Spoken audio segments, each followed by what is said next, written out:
hepinizin bildiği üzere günlerdir Rojava'da yaşanan insanlık katliamı üzerine Türkiye'de ve Kürt coğrafyasında insanlar oradaki yaşam hakkını savunmak, temel hak ve özgürlükleri, birlikte yaşamı savunmak adına Türkiye Cumhuriyeti'nin anayasasında yer alan demokratik hakkımız olan düşünceyi ifade ve gösteri yürüyüşü hakkımızı kullanmak üzere barışçıl yürüyüşler düzenlemek üzere alanlara iniyorduk. Ve bu hakkımızı kullandığımız esnada maalesef yıllardır Kürt coğrafyasında her hukuksuzluğun ardından idari bir tasarruf olarak insanların anayasal hakkı elinden alınıyordu.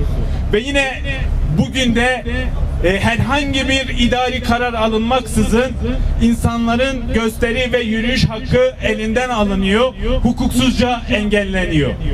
Bu yetmiyormuş gibi barışçıl gösteri yürüyüşü düzenleyen insanlara kolluk tarafından yapılan müdahalelerde sınır çok fazlasıyla hukukun ötesine geçilerek kötü muameleyi aşan, işkence boyutuna varan uygulamalara dönmüş durumda. Bu sadece Van'la sınırlı değil, yine Kürt coğrafyasındaki birçok kenti kapsayan rutin hukuksuz bir uygulamaya dönmüş durumda.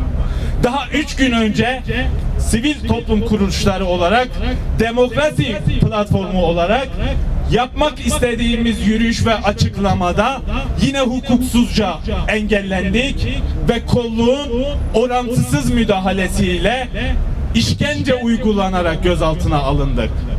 Ben öncelikle bu uygulamayı kınıyorum.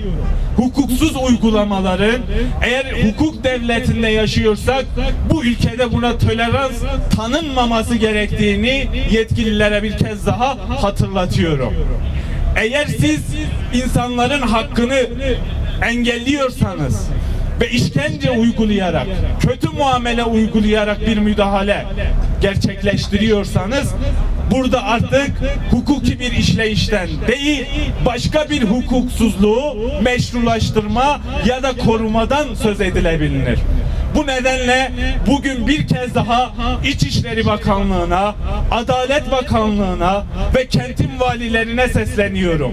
Hukuksuz uygulamaları bir kenara bırakmalarını ve hukuk devleti içerisinde hukuka bağlı olduklarını, anayasaya bağlı olduklarını hatırlatıyorum. Ben bu nedenle bu yetkililere çağrıda bulunarak bu hukuksuzluğa son vermelerini talep ediyorum. Bizlere karşı çok işkenceci ve eril zihniyetin kadına dayattığı cinsiyetçi küfürlerle maruz kalıyoruz.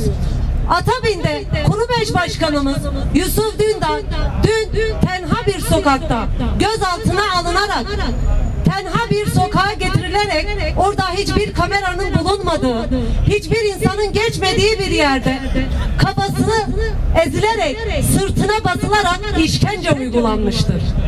Bu yapılan işkenceyi kime, nasıl, hangi hukuk açıklayacak diye sorarız. Onun dışında araştırma ek binasının eski askeri devlet hastanesine getirilerek orada rapor alınıyor. Fakat maalesef ki elleri kelepçeli bir şekilde açılmadan doktora rapor verin dayatması yapılıyor. Doktor hiçbir şekilde elleri açılmadan arkadaşımıza hiçbir şekilde ne bedenine bir muayene yapılıyor, ne kelepçeler çözülüyor, bedeninde darp izleri olmasına rağmen muayene edilmiyor ve rapor verilmiyor. Ve şunu şuradan açık bir dille söylüyoruz. Hiçbir zaman ne işkencecilere, ne HTŞ çetelerine, ne onu destekleyenlere baş eğmeyeceğiz. Eğmedik, eğmeyeceğiz. Ne olursa olsun Rojava'nın yanında olacağız ve hukuksal yasalara göre bütün anayasal hakkımızı sonuna kadar kullanacağız. Bunu herkes böyle bilsin. Kafa ezerek, dayatarak, işkence uygulayarak bizi bu yoldan vazgeçiremezsiniz. Ondan dolayı tekrar ediyoruz. Orada bir kadınların saçını koparan, burada ayaklarıyla arkadaşlarımızın başını ezen zihniyete şu an dimdim ayakta ve buradan sesleniyoruz. Baş eğilmeyeceğiz. Dimdik bir şekilde her zaman karşınızda zihniyetinize karşı direneceğiz. Tıpkı yüzyıllardır direndiğimiz gibi direnmeye devam edeceğiz. Teşekkür ediyoruz. Hoş geldiniz tekrardan arkadaşlar.